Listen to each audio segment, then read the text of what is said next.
यदि मुझे कहना हो तो मैं कह सकता हूं कि उड़ीसा भारतीय जनता पार्टी का भीष्म पितामह कौन है, तो मैं सीधा सीधा बिना सोचे विचारे कहूंगा उड़ीसा का भीष्म पितामह यहां की भाजपा की राजनीति का किसी को कहा जा सकता है तो डॉक्टर देवेंद्र प्रधान जी को कहा जा सकता है। क्योंकि दोनों चीज थी, एक सक्रियता भी थी, सक्रियता के साथ साथ पार्टी की आइडियोलॉजी, पार्टी के पॉलिटिकल थॉट, इसके प्रति उनका एक कमिटमेंट भी था और राजनीति की जटिलताओं को भी अच्छी तरह समझते थे।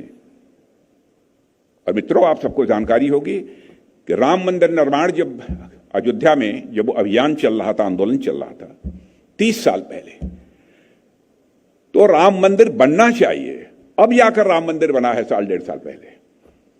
उसके लिए 30 साल पहले उड़ीसा में घूम घूम कर सारे कार्यकर्ताओं को लगाकर कि राम मंदिर बनना है, उसके लिए ईंट संग्रह कराने का काम भी यदि किसी ने किया तो डॉक्टर धर्मेंद्र प्रधान जी ने किया और इसके माध्यम से जन सामान्य को राम जन्मभूमि आंदोलन के साथ जोड़ने में उन्होंने बहुत ही महत्वपूर्ण भूमिका निभाई है। और आज उनके जिंदा रहते ही भव्य राम मंदिर बन गया, क्यों 1 साल के पहले ही बन गया था, जब वो जिंदा थे उससे। देखिए, उनके ऊपर परमात्मा भगवान राम ने भी कृपा की। घबराओ मत, हमारे लिए ईंट इकट्ठा किया था ना, तुम्हारे जिंदा रहते हुए ही हमारी प्रतिमा स्थापित हो गई, आ गए अयोध्या में भगवान राम। कई जिम्मेदारियां केंद्र सरकार में उन्होंने संभाली हैं और राष्ट्रीय नीतियों के निर्माण में भी उनकी एक सक्रिय भूमिका रही है।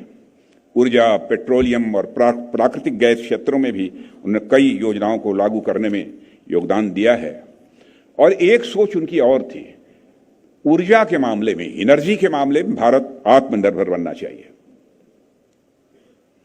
और मुझे जब मैं मिनिस्टर ऑफ सरफेस ट्रांसपोर्ट था तो हम दोनों साथ काम करते थे और मैं कह सकता हूं कि उस समय मैंने देखा है कि राष्ट्रीय मार्गों के विस्तार, राष्ट्रीय राजमार्गों के विस्तार और सुधार के लिए उनके सुझाव बहुत ही शानदार हुआ करते थे, अकाट्य हुआ करते थे, जिसे काटा नहीं जा सकता।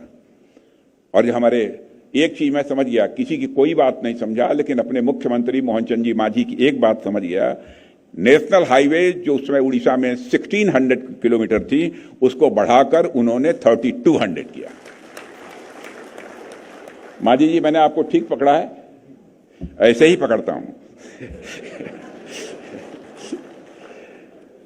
स्वाभाविक है, हाईवेज का यदि विस्तार हुआ है तो कनेक्टिविटी बढ़ेगी। और मैं बतलाऊं आपको, जब कनेक्टिविटी बढ़ती है किसी भी राज्य में अथवा देश में, तो स्वाभाविक रूप से देश की इकोनॉमी पर उसका सीधा इंपैक्ट होता है, देश की अर्थव्यवस्था को भी वो प्रभावित करती है। ग्रामीण क्षेत्रों में भी उन्होंने बहुत सारे ऐसे काम किए हैं और युवा शक्ति को सशक्त बनाने में और शिक्षा प्रसार के लिए उन्होंने कई योजनाएं चलाई, जिससे लाखों छात्रों को उच्च शिक्षा और रोजगार के अवसर भी मिली हैं।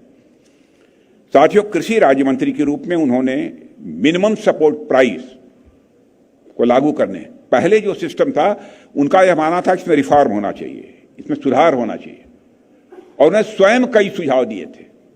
अब उड़ीसा के लोगों को नहीं मालूम होगा, डॉक्टर देवेंद्र प्रधान जी ने मिनिमम सपोर्ट प्राइस क्या तय होनी चाहिए, इस मिनिमम सपोर्ट प्राइस को तय करने का प्रोसेस क्या होना चाहिए, तरीका क्या होना चाहिए, यह डॉक्टर देवेंद्र प्रधान जी ने उड़ीसा की धरती से, उड़ीसा की मां की कोख से पैदा हुए, उन्होंने दिया होगा, यह शायद उड़ीसा के लोगों को नहीं मालूम होगा। कृषि विज्ञान केंद्रों की भूमिका कैसी होनी चाहिए, क्या होनी चाहिए, इस संबंध में भी डॉक्टर देवेंद्र प्रधान जी की बहुत ही सोच स्पष्ट थी। बहुत तेज नहीं बोलना, धीरे बोलना, धीमे बोलना, रुक रुक कर बोलना। लेकिन मस्तिष्क बहुत ही एक्टिव था। उड़ीसा के पोर्ट्स हमेशा ग्लोबल ट्रेड में बहुत ही एक्टिव रहे हैं और आज भी देख रहे हैं कि उड़ीसा के पोर्ट्स ग्लोबल ट्रेड में किस तरीके से अपनी भूमिका निभा रहे हैं। लेकिन पहले मैं समझता हूं कई कारणों से उड़ीसा के पोर्ट ग्लोबल ट्रेड में पिछड़ गए थे। उसको आगे कैसे बढ़ना चाहिए, इस दृष्टि से भी डॉक्टर देवेंद्र प्रधान जी ने अच्छी भूमिका निभाई है। और मुझे बताया गया है कि यहां के पोर्ट्स को अब इंडस्ट्रियल क्लस्टर से जोड़ा जा रहा है। यहां के पोर्ट्स को इंडस्ट्रियल क्लस्टर से जोड़ा जा रहा है और उड़ीसा में पुराने पोर्ट्स का विस्तार किया जा रहा है। साथ ही नए पोर्ट्स भी बनाए जा रहे हैं। अब आप ये कहेंगे पोर्ट्स का और डॉक्टर देवेंद्र प्रधान जी का क्या संबंध? वो मंत्री थे इसके, इसलिए मैं कह रहा हूं। और आज उड़ीसा में पोर्ट लेड इंडस्ट्रियलाइजेशन और पोर्ट मॉडर्नाइजेशन को बढ़ावा दिया जा रहा है। अभी मुझे माजी जी कुछ बतला रहे थे इसके बारे में, ये क्या क्या हुआ है। मुझे बहुत सुनकर प्रसन्नता हुई है, मैं आपको बधाई देता हूं माजी जी। साथियों, डॉक्टर देवेंद्र प्रधान जी के राजनीतिक जीवन के सबसे यादगार क्षणों में से एक वह दिन था जब उन्होंने केंद्रीय मंत्री के रूप में अपनी शपथ, कान खोल कर सुन ली है क्योंकि उड़ीसा में बैठे थे आप लोग, केंद्रीय मंत्री के रूप में अपनी शपथ उन्होंने उड़िया भाषा में ली। और मैं मानता हूं यह केवल एक फॉर्मेलिटी नहीं थी, यह एक औपचारिकता नहीं थी, बल्कि क्षेत्रीय भाषाओं के प्रति एक सशक्त संदेश था। उस समय जब राष्ट्रीय राजनीति में अक्सर जो रीजनल लैंग्वेजेस, क्षेत्रीय भाषाएं होती थी, वह इग्नोर्ड रहती थी, उस समय उनकी यह सोच आप देखिए कि क्षेत्रीय भाषाओं की अहमियत है, इनको सम्मान मिलना चाहिए। इस चैलेंज को उन्होंने स्वीकार किया, उड़िया भाषा में शपथ लेकर। यह मैसेज जो देना था दे दिया उन्होंने।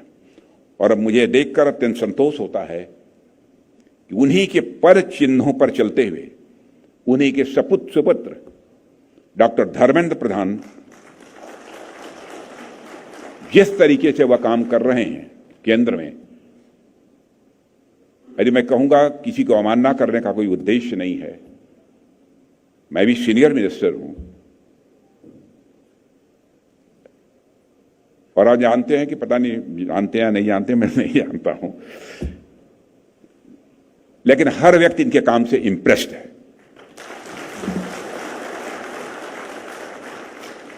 अब ज्यादा बोलूंगा तो कहेंगे भाई आप साथ काम करते हैं, आप तो तारीफ करेंगे।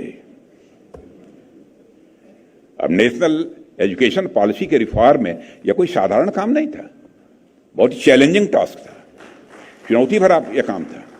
अब आप ये सोचेंगे कि शिक्षा का इनका क्या लेना देना, इन्होंने जिंदगी भर राजनीति की है, इधर उधर पढ़ाई लिखाई किया है, बात सच है, लेकिन नेशनल एजुकेशन पॉलिसी में रिफॉर्म लाने में हमारे धर्मेंद्र प्रधान जी ने बहुत ही महत्वपूर्ण भूमिका निभाई है। और प्रधानमंत्री उज्ज्वला योजना में तो उड़ीसा के लोगों को भी लाभ मिला ही होगा, उनके मुख्य प्रधानमंत्री रहते हुए। और वो भी मनमोहन सामल जी जैसे जो हम मित्र हों तो भारतीय जनता पार्टी को मजबूत करने में अपनी प्रमुख भूमिका का निर्वाह यहां वो कर ही रहे हैं। और साथियों, मैं यहां डॉक्टर देवेंद्र प्रधान जी के व्यक्तित्व से बहुत प्रभावित रहा हूं। उनकी 4 बातों का मैं यहां पर उल्लेख करना चाहूंगा। पहली, ईमानदारी और अनुशासन। इनडिसिप्लिन नहीं थे वो, जीता जीवन सार्वजनिक जीवन में काम करते हुए पूरी तरह से अनुशासित थे, ईमानदार थे। और साथ ही पार्टी की आइडियोलॉजी, पार्टी के सिद्धांतों के प्रति पूरी तरह से कमिटेड थे। और उनका यह मानना था कि हर राजनीतिक कार्यकर्ता की जवाबदेही तय की जानी चाहिए। ऐसा नहीं कि उसको छोड़ दिया आपने, यदि वह एक्टिव अपने को वर्कर मानता है, लीडर है, तो हर साल उससे पूछा जाना चाहिए आपका क्या कंट्रीब्यूशन है, कितना काम किया, ये जो प्रोग्राम्स दिए गए किस हद तक आपने पूरा किया। पहला ये ईमानदारी और अनुशासन। और दूसरा उनका जमीनी नेतृत्व। राजनीतिक कार्यकर्ता का आम जनता के साथ जुड़ाव होना चाहिए, यह उनकी कामों की प्रायोरिटी में था, वो प्राथमिकता में था। और उनका यह मानना था कि लोकल लीडरशिप को सशक्त बनाने की कोशिश करनी चाहिए। लोकल लीडरशिप को कैसे सशक्त बनाया जा सकता है। तो तीसरा उनका था एक नेशनल पर्सपेक्टिव में चीजों को राष्ट्रीय संदर्भों में चीजों को देखना, यानी राष्ट्रीय दृष्टिकोण। वे क्षेत्रीय विकास के साथ राष्ट्रीय एकता पर भी बराबर ध्यान देते थे। चौथा, उन्होंने मार्गदर्शक और संरक्षक के रूप में हमेशा नौजवानों को इंस्पायर करने की कोशिश की है और उनका मार्गदर्शन किया है। साथियों, आज भारतीय जनता पार्टी उड़ीसा में निरंतर विस्तार कर रही है और डॉक्टर देवेंद्र प्रधान जी द्वारा स्थापित मजबूत नींव पर आज भारतीय जनता पार्टी उड़ीसा में सरकार बना चुकी है, सरकार चला रही है, यह बात मैं कह सकता हूं। और उन्होंने जिस समर्पण, संगठन क्षमता और दूरदर्शिता के साथ राज्य की पार्टी की जड़ों को मजबूत किया है, वहीं आज उसकी निरंतर प्रगति का वही आधार बना हुआ है। साथियों जी, हमारे प्रदेश अध्यक्ष जी हैं मनमोहन जी शामल, अब तो राज्यसभा में जा चुके हैं, आपको बधाई। हमारे मुख्यमंत्री सीधे, सरल लेकिन काम करने वाले श्री मोहन चरण जी मांझी, विगत जब से काम कर रहे हैं बहुत ही अच्छा काम किया है, इन्होंने खूबसूरती के साथ काम किया है। और हमारे उप मुख्यमंत्री के सहयोगी के रूप में उप मुख्यमंत्री श्री के.वी. सिंहदेव जी और हमारी प्रभाती परिदा जी कहाँ हैं, आ गए। और अपनी राजनीतिक यात्रा में ये लोग भी जो हमारी सरकार काम कर रही है उसमें प्रमुख भूमिका निभा रहे हैं। अब यहाँ पर तो हमारी क्लियर मेजॉरिटी की गवर्नमेंट है और मैं समझता हूं कि हमें यह नहीं भूलना चाहिए कि डॉक्टर देवेंद्र प्रधान जी का भी इसमें कंट्रीब्यूशन है, यह स्मृति से ओझल नहीं होना चाहिए। और मैं प्रसन्नता में व्यक्त करना चाहता हूं श्री मोहन चरण जी मांझी की गवर्नमेंट के बारे में। मुझे जानकारी दी गई है कि उड़ीसा गवर्नमेंट ने 2036 तक उड़ीसा को $500 बिलियन की इकोनॉमी और 2047 तक $1.5 ट्रिलियन की इकोनॉमी के रूप में स्थापित करने का लक्ष्य रखा है। आप कोई कह सकता है इस टारगेट को अचीव कर लेंगे? भाई, लक्ष्य तो रखा है, कोशिश तो करेंगे। लक्ष्य ही नहीं निर्धारित करेंगे तो कोशिश क्या करेंगे? इसके लिए मैं बधाई देता हूं मुख्यमंत्री जी आपको। और वर्ष 2036 में लगभग एक दशक बाद जब हम उड़ीसा के राज्य बनने की 100वीं सालगिरह मनाएंगे, 100वीं सालगिरह होगी, तब तक उड़ीसा के विकास का रथ मैं समझता हूं कि तेजी से आगे बढ़ रहा होगा। और लगभग 2 दशक बाद यानी वर्ष 2047 में भारत विकसित राष्ट्र बनेगा।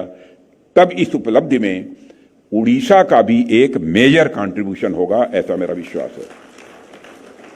साथियों, भाजपा, उड़ीसा और भारतीय राजनीति में डॉक्टर प्रधान जी का योगदान मैं पुनः दोहराना चाहूंगा, अविस्मरणीय है। और उनकी विचारधारा, उनका सेवा भाव और राष्ट्रीय एकता, नेशनल इंटीग्रिटी के प्रति उनका समर्पण हमेशा आने वाली जनरेशंस को इंस्पायर करता रहेगा, प्रेरित करता रहेगा, मेरा ऐसा विश्वास है। उनका मार्गदर्शन, उनका नेतृत्व, उनकी नीतियां, मैं विश्वास के साथ कह सकता हूं कि उड़ीसा के पॉलिटिकल सिनेरियो में, उड़ीसा के राजनीतिक परिदृश्य में वह हमेशा जिंदा रहेंगी, यह बात मैं विश्वास के साथ कह सकता हूं। डॉक्टर देवेंद्र प्रधान जी का हमारे बीच न होना हम सबके लिए निश्चित रूप से गहरी क्षति है, लेकिन उनके विचार, उनकी सेवा भावना और उनके कार्य वो हमेशा हम सबको प्रेरित करते रहेंगे। मैं अंत में एक बार फिर से डॉक्टर देवेंद्र प्रधान जी की स्मृति को नमन करते हुए अपना निवेदन यहीं समाप्त करता हूं।